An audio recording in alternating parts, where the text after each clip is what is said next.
क्या आपने कभी नोटिस किया है कि कभी कभी वीडियो क्वालिटी इतनी हाई नहीं होती लेकिन साउंड क्लियर और प्रोफेशनल हो, फिर भी हम वीडियो पूरा देख लेते हैं। लेकिन दूसरी तरफ अगर वीडियो 4K में भी हो लेकिन साउंड गड़बड़ हो तो 10 सेकंड देखना भी मुश्किल हो जाता है।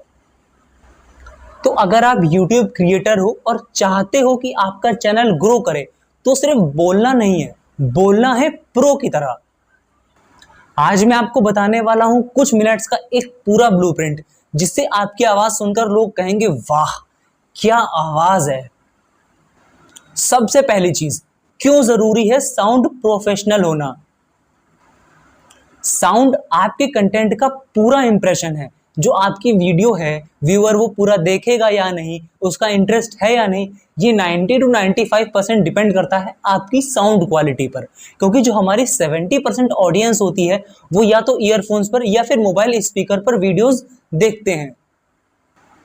जो एवरेज व्यूअर है वो स्टार्टिंग के 30 सेकंड में ये डिसाइड कर लेता है कि उसे वीडियो के एंड तक रहना है या नहीं, क्योंकि आपकी जो वीडियो की स्टार्टिंग है वही डिसाइड करती है कि व्यूअर का इंटरेस्ट आपकी वीडियो में है या फिर नहीं। अच्छी साउंड क्वालिटी यानी कि ज्यादा वॉच टाइम यानी कि यूट्यूब एल्गोरिथम में बूस्टिंग। एग्जाम्पल के लिए एक जोक अगर आपको खराब माइक में सुनाया जाए तो मजा आधा रह जाता है, लेकिन वही जोक अगर आपको क्लियर आवाज में सुनने को मिले तो डबल हंसी आती है। जो सेकंड इंपॉर्टेंट चीज है वो है voice control and delivery. Professional जैसा साउंड करने के लिए जो सबसे ज्यादा इंपॉर्टेंट है वो है आपकी वॉइस की डिलीवरी। जो आपका वॉइस कंट्रोल है, जो आपकी वॉइस डिलीवरी है, उसको आप कुछ चीज़ों की हेल्प से आप उसको कहीं ज़्यादा बेटर कर सकते हो। सबसे पहली चीज़ है अपनी ब्रेथिंग को सही करना, यानी कि जब भी आप माइक के सामने बोलने बैठो हमेशा बोलने से पहले एक लंबी गहरी सांस लो और जल्दी जल्दी बोलने से बचो। इन दो चीज़ों को जब आप करोगे ना तो जो आपका वॉइस है ना वो कहीं ज़्यादा नेचुरल लगेगी। दूसरी चीज़ है टोन वेरिएशन। मोनोटोन में कोई नहीं सुनना चाहता, थोड़ा हाई पिच मिलाओ, थोड़ा लो पिच मिलाओ। ये नहीं कि अगर आप माइक के सामने बोलने बैठे एकदम हाई पिच पर बोलते गए पूरी वीडियो, व्यूअर बोर हो जाएंगे। ये नहीं कि आपने लो पिच बोला, धीरे बोला तो आप पूरी वीडियो धीरे बोलते गए, ऐसा नहीं करना है। आपको मिक्सचर लाना है हाई पिच का और लो पिच का। इससे जो व्यूअर्स का इंटरेस्ट है ना वो आपकी वीडियो पर बढ़ेगा। एग्जाम्पल के लिए देख लीजिए आप रेडियो जॉकीज, उनकी आवाज जो है वो हमेशा एकदम इंगेजिंग लगती है। तीसरी चीज है पेस एंड पॉज का मैजिक। अगर आप बहुत फास्ट बोलेंगे तो व्यूअर कंफ्यूज होगा, बहुत स्लो बोलेंगे तो व्यूअर बोर होगा। आपको परफेक्ट बैलेंस रखना है। कहीं पे आप थोड़ा सा फास्ट बोल सकते हो, कहीं पे आप थोड़ा स्लो बोल सकते हो, लेकिन आप कैसे भी बोलो, लेकिन जो आपकी वॉइस की क्लियरिटी है वो वर्ड टू वर्ड एकदम क्लियर होनी चाहिए। इसके लिए मिनी एक्सरसाइज कर सकते हो। अभी अपना नाम बोलो लेकिन पहले नॉर्मल स्पीड पर, फिर एकदम स्लो स्पीड पर और फिर कॉन्फिडेंट टोन में। इससे देखना तुमको जो डिफरेंस है ना वो कहीं ज्यादा फील होगा। जो तीसरी इंपॉर्टेंट चीज है वो है सही माइक और सेटअप। प्रोफेशनल वॉइस सिर्फ साउंड से नहीं लगती, उसके लिए सही माइक और सेटअप का होना बहुत जरूरी है।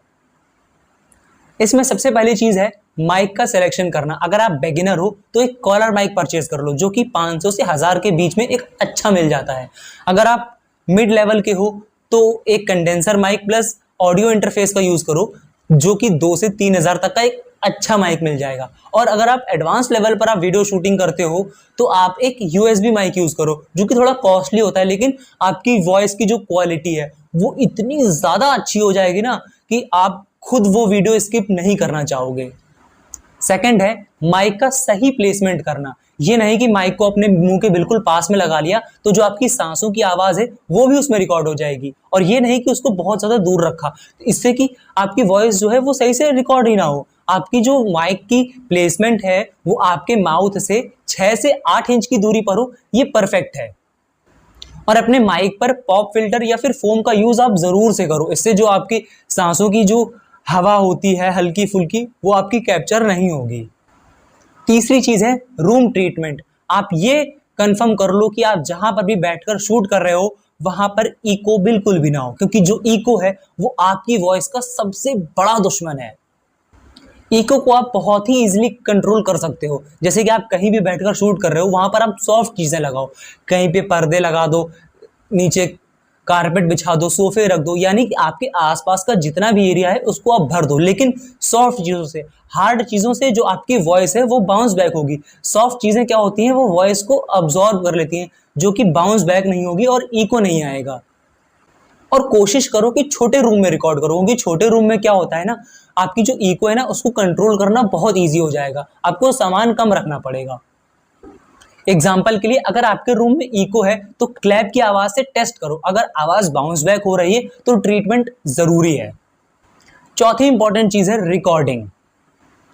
अपनी रिकॉर्डिंग के टाइम पर बैकग्राउंड नॉइस है उसको बंद कर दो, फैन, कूलर, एसी जो भी चल रहा है सब बंद कर दो, और ये कंफर्म कर लो कि जो स्ट्रीट नॉइस है, बैकग्राउंड नॉइस है, वो कम से कम कैप्चर हो, ताकि जब आप एडिट करो तो आप उसको इजिली रिमूव कर सको। और हमेशा रिकॉर्ड करने से पहले टेस्ट रिकॉर्डिंग जरूर से कर लो, ताकि ये अंदाजा हो जाए कि आपकी जो वॉइस है वो कैसी रिकॉर्ड हो रही है, अच्छी हो रही है या फिर नहीं, कहीं इको ज्यादा नहीं है, कहीं शोर ज्यादा नहीं है। मोबाइल से भी प्रो जैसी साउंड पॉसिबल है अगर आप सही माइक और सही ऐप का यूज करो। जो पांचवी और सबसे इंपॉर्टेंट चीज है वो है editing and mixing. Sound recording हो गई, लेकिन गेम अभी खत्म नहीं हुआ। अब असली जो मैजिक आता है वो आता है एडिटिंग और मिक्सिंग से। इसमें आप बेसिक एडिटिंग टूल्स यूज कर सकते हो। अगर आपको सिर्फ वॉइस एडिट करनी है तो आप मोबाइल पर भी आप लेक्सिस ऑडियो एडिटर या फिर ऑडेसिटी जैसे फ्री एप्स का यूज कर सकते हो। और अगर आप पीसी पर एडिट कर रहे हो तो आप प्रीमियर प्रो, एडोबी इंटरकास्ट या फिर रीपर जैसे आप एप्स यूज कर सकते हो, जो कि बेस्ट एप्स हैं आपकी पीसी के लिए। आपकी जो वॉइस एडिटिंग है ना उसमें आपको बहुत ज्यादा कुछ करने की जरूरत नहीं, सिर्फ 3 गोल्डन स्टेप्स कर लो। सबसे पहला, नॉइस रिडक्शन। जो भी आपका बैकग्राउंड नॉइस है, जितना भी शोर शराबा है, कुछ भी है, इको वगैरह, उसको रिड्यूस कर देना। और दूसरा, इक्विलाइजर करना। इक्विलाइजर जब आप यूज करोगे ना अपनी एडिटिंग में, तो जो आपकी वॉइस है ना वो कहीं ज्यादा क्लियर लगेगी। और थर्ड इंपॉर्टेंट चीज जो होती है वो होती है कंप्रेशर। अगर आप कंप्रेशर यूज करोगे अपनी वॉइस में तो जो आपकी वॉइस है ना वो एकदम बैलेंस लगती है। इमेजिन करो आपकी एक वीडियो है जहां पर आपकी वॉल्यूम कभी हाई जा रही है, कभी लो जा रही है, तो जो ऑडियंस है, जो व्यूअर है, उसको बार बार वॉल्यूम एडजस्ट करना पड़ रहा है। इससे वो इरिटेट हो जाएगा और वीडियो छोड़ देगा। और यहाँ पर जो काम करता है ना वो होता है कंप्रेसर। जो कंप्रेसर होता है, जो आपकी आवाज की जो ऊंच नीच है, जो आपने एडिटिंग करी है ना, तो वो उसको बिल्कुल बैलेंस कर देगा। इससे आपकी आवाज जो है ना वो बिल्कुल भी एडिटेड नहीं लगती है। और जो यहाँ पर सिक्स्थ, लास्ट और सबसे ज्यादा इंपॉर्टेंट चीज है वो है ऑन कैमरा कॉन्फिडेंस। जब भी रिकॉर्डिंग करने बैठो हमेशा स्माइल करते हुए बोलो, इससे जो आपकी वॉइस है ना वो कहीं ज्यादा फ्रेंडली लगेगी। इसके लिए ना आप बहुत ही सिंपल सा स्टेप कर सकते हो। अगर आप कॉन्फिडेंट नहीं हो माइक के सामने बोलने में तो एक काम करो, जो भी आपकी स्क्रिप्ट है, आप जो भी बोलने वाले हो, उसको एक बार मिरर के सामने फेस टू फेस खुद को देखकर बोलो। और 2-3 बार जब आप खुद को देख के बोलोगे ना फेस टू फेस, तो जो आपका कॉन्फिडेंस है ना वो पहले से ज्यादा बेटर हो जाएगा। जो थर्ड इंपॉर्टेंट चीज है वो है स्क्रिप्ट को पढ़ने की जगह समझ कर बोलना। स्क्रिप्ट को कभी थ्योरी की तरह रट्टा नहीं मारना है, उसको अच्छे से समझ कर बोलोगे, तभी आपकी जो वॉइस है ना उसमें कॉन्फिडेंस शो होगा।